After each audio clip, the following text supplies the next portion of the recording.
Hey, what's up, guys? We're back for another end of the year list for 2023 in the world of Canadian mixed martial arts. And today we're looking at the performance of the year, which is simply the best performance against the best possible opponent this year for a Canadian fighter. Because yes, we've seen some incredible performances by plenty fighters, but the strength of competition is what makes the difference on this list. The best performance against the best possible opponent is what will get you ranked on the performance of the year list. And we won't lose any more time. You guys don't have all day for this shit, so let's go on with the honorable mentions, which are as follows: Danny Malott against Jourdain at Samourai MMA 5. Tommy Morrison against Matt Dawson at Samourai MMA 8. Charles Jourdain against Ricardo Ramos at UFC Vegas 79.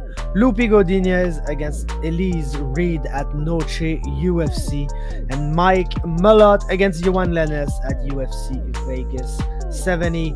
And at number 10, Dokaj against Christien Savoie at Fight League Atlantic 7. The first Canadian main event of 2023 was a weird one, as Dokaj came into Moncton, New Brunswick to fight against 7-1 Christien Savoie in a fight where he was giving up a lot of experience to his opponent. At Dokaj was only 3-1 at the time, and he did very well in that fight.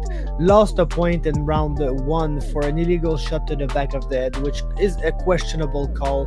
Then absolutely dominated Savoie in round number 2 to get the 10-8 and basically even the fight up after 2 rounds, and then absolutely did his thing in round number 3, but got deducted a point for another shot to the back of the head in round 3, in one of the most baffling referee decisions that you're gonna see this year, making it an even round and a draw.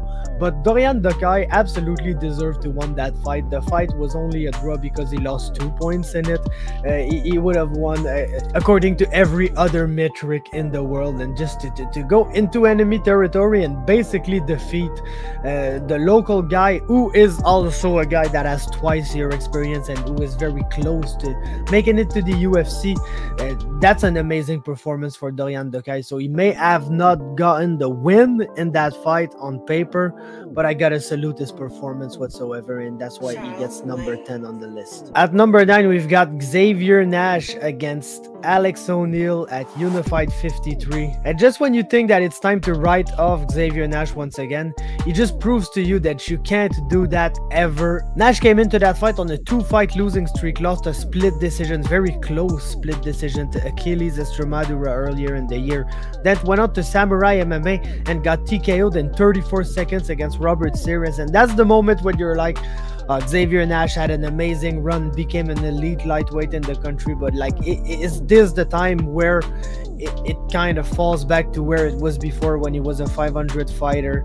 And no, absolutely not, because he came into his next fight against Alex O'Neill, an undefeated fighter with a lot of hype, and Xavier Nash just put it on him, dominated him, and choked him out in round 3 for the win. And to just remember, everybody, that you can't ever count Xavier Nash out. At number 8, Charles Jourdain against Kron Gracie, and it maybe wasn't the best fight on the list, probably the worst, to be honest. It wasn't a very entertaining matchup, but to see Charles Jourdain be super calm and collected and intelligent in a fight is one of the most reassuring things that we've ever seen in Canadian MMA history, basically, because Charles Jourdain is known to be a wild card. Like, the guy is super talented, but he's crazy. He wants to fight, he wants to bring the action, and like, he prefers being entertaining for the fan than like coming in with a strategic game plan to win the fight and everything. And against Kron Gracie, he just knew that if he fucked around, he would find out, so he didn't fuck around.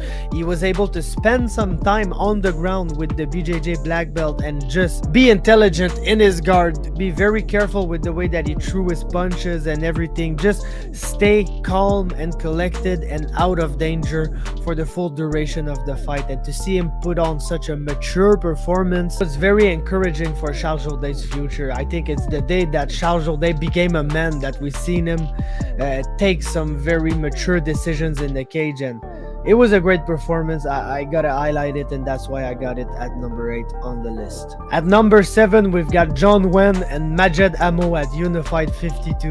And the read on that fight was that Nguyen was gonna be better than Majed on the feet, but Majed is the kind of guy who gets hurt and gets back up and just finds a way to survive and finds a way to drag the fight down to the ground. And there, like, he's just an amazing grappler who advances position and is able to drown his opponent and submit them most of the time. And Nguyen never let it get to that stage. He just brutalized Majed Hammo on the feet. You gotta watch that fight and just think, oh, Majed's gonna survive. This is classic Majed. He's getting hurt, but he's gonna survive. But Nguyen just never let the pressure off and did not let Majed survive.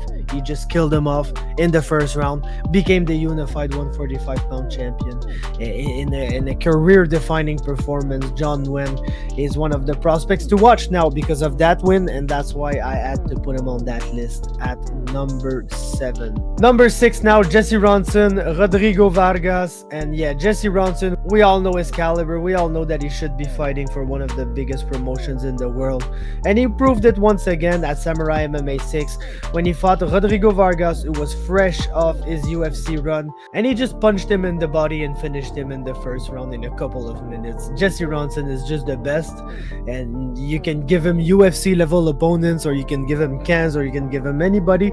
He's gonna crush them like their cans, whoever he's got in front of him. And that was just another example of it. Jesse Ronson, Rodrigo Vargas at Samourai MMA 6. At number 5, OAM, the Canadian gangster against Shane Burgos. I spoke about that fight like it was the revenge. But yeah, Olivier was very strategic in that fight, like he's been for his old PFL run for like the old 2 years where he was competing for the $1 million. He really was super strategic at all time. And that was the case with Shane Burgos, and the way, like I said before, that he just backpacked him and frustrated him after Shane Burgos had just did that to Charles Jourdain. It was absolutely poetic. It was a great performance, and probably his best performance of the year at the PFL. Number 4, Aiemann Zahabi, Aoriqileng, UFC 289.